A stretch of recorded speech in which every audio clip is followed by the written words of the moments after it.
ರಾಜಕಾರಣ ಬರೋದಾದ್ರೆ ನಿನ್ನೆ ಯತೀಂದ್ರ ಅವರು ಹೇಳಿದ್ದಾರೆ, ಸಿದ್ದರಾಮಯ್ಯ ಹೇಳಿದ್ದಾರೆ 5 ವರ್ಷನೂ ಸಿದ್ದರಾಮಯ್ಯ ಅವರೇ ಚೀಫ್ ಮಿನಿಸ್ಟರ್.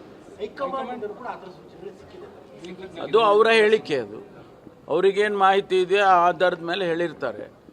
ನಾವು ಯಾವಾಗಲೂ ಹೇಳೋದೇನು ಅಂತ ಹೇಳಿದ್ರೆ, ನಮ್ಮ ಹೈಕಮಾಂಡ್ನವ್ರು ಏನು ತೀರ್ಮಾನ ಮಾಡ್ತಾರೋ ಅಂತಿಮವಾಗಿ ಅದೇ ಫೈನಲ್ಲು. ನಾನು ಹೇಳಿದ್ದು, ನೀವು ಹೇಳಿದ್ದು, ಮತ್ತೊಬ್ರು ಹೇಳಿದ್ದು ಬರೋದಿಲ್ಲ. ಅಂತಿಮವಾಗಿ ಹೈಕಮಾಂಡಿಂದ ಏನು ತೀರ್ಮಾನ ಬರುತ್ತೆ ದಟ್ ಈಸ್ ಫೈನ್. ಅಲ್ಲ,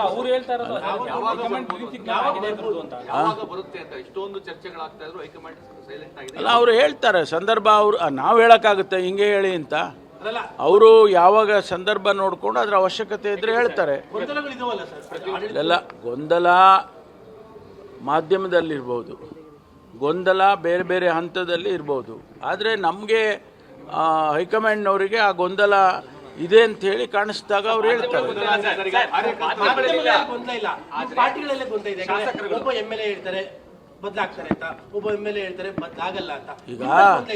ಈಗ ನಾನು ನೋಡಿ, ನೀವು ಎಷ್ಟು ಬುದ್ಧಿವಂತರಿದ್ದೀರಿ ಅಂದರೆ, ನೀವು ನನ್ನ ಕೇಳ್ತೀರಾ, ನನ್ನ ಕೇಳಿದ ಮೇಲೆ ಪಕ್ಕದಲ್ಲಿರೋರ್ನು ಕೇಳ್ತೀರಾ.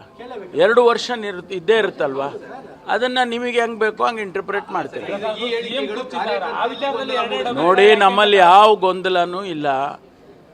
CLP ಮೀಟಿಂಗ್ ಮೊನ್ನೆ ತಾನೇ CLP ಮೀಟಿಂಗ್ ಆಯಿತು. ಆ ಥರ ಏನಾದರೂ ಗೊಂದಲ ಇದ್ದರೆ CLP ಮೀಟಿಂಗಲ್ಲಿ ಪ್ರಶ್ನೆ ಮಾಡಲ್ವಾ? ಈಗ ರಾಜಕಾರಣ ಬರೋದಾದ್ರೆ ನಿನ್ನೆ ಯತೀಂದ್ರ ಅವರು ಹೇಳಿದ್ದಾರೆ, ಸಿದ್ದರಾಮಯ್ಯ ಹೇಳಿದ್ದಾರೆ 5 ವರ್ಷನೂ ಸಿದ್ದರಾಮಯ್ಯ ಅವರೇ ಚೀಫ್ ಮಿನಿಸ್ಟರ್.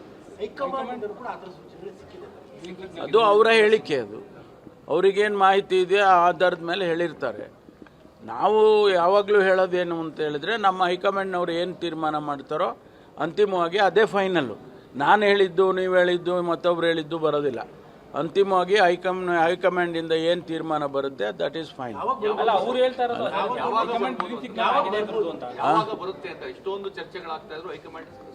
ಅಲ್ಲ, ಅವರು ಹೇಳ್ತಾರೆ ಸಂದರ್ಭ. ನಾವು ಹೇಳೋಕ್ಕಾಗುತ್ತೆ ಹಿಂಗೆ ಹೇಳಿ ಅಂತ. ಅವರು ಯಾವಾಗ ಸಂದರ್ಭ ನೋಡಿಕೊಂಡು ಅದರ ಅವಶ್ಯಕತೆ ಇದ್ರೆ ಹೇಳ್ತಾರೆ.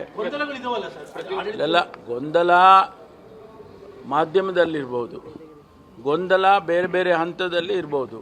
ಆದರೆ ನಮಗೆ ಹೈಕಮಾಂಡ್ನವರಿಗೆ ಆ ಗೊಂದಲ ಇದೆ ಅಂತ ಹೇಳಿ ಕಾಣಿಸಿದಾಗ ಅವ್ರು ಹೇಳ್ತಾರೆ.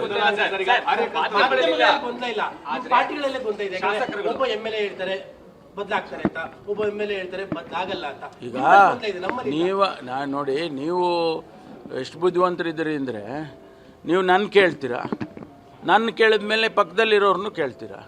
2 ವರ್ಷ ಇದ್ದೇ ಇರುತ್ತಲ್ವಾ, ಅದನ್ನು ನಿಮಗೆ ಹೆಂಗೆ ಬೇಕೋ ಹಂಗೆ ಇಂಟರ್ಪ್ರೇಟ್ ಮಾಡ್ತೀರಾ. ನೋಡಿ, ನಮ್ಮಲ್ಲಿ ಯಾವ ಗೊಂದಲನೂ ಇಲ್ಲ. CLP ಮೀಟಿಂಗ್ ಮೊನ್ನೆ ತಾನೇ CLP ಮೀಟಿಂಗ್ ಆಯಿತು. ಆ ಥರ ಏನಾದರೂ ಗೊಂದಲ ಇದ್ದರೆ CLP ಮೀಟಿಂಗಲ್ಲಿ ಪ್ರಶ್ನೆ ಮಾಡಲ್ವಾ?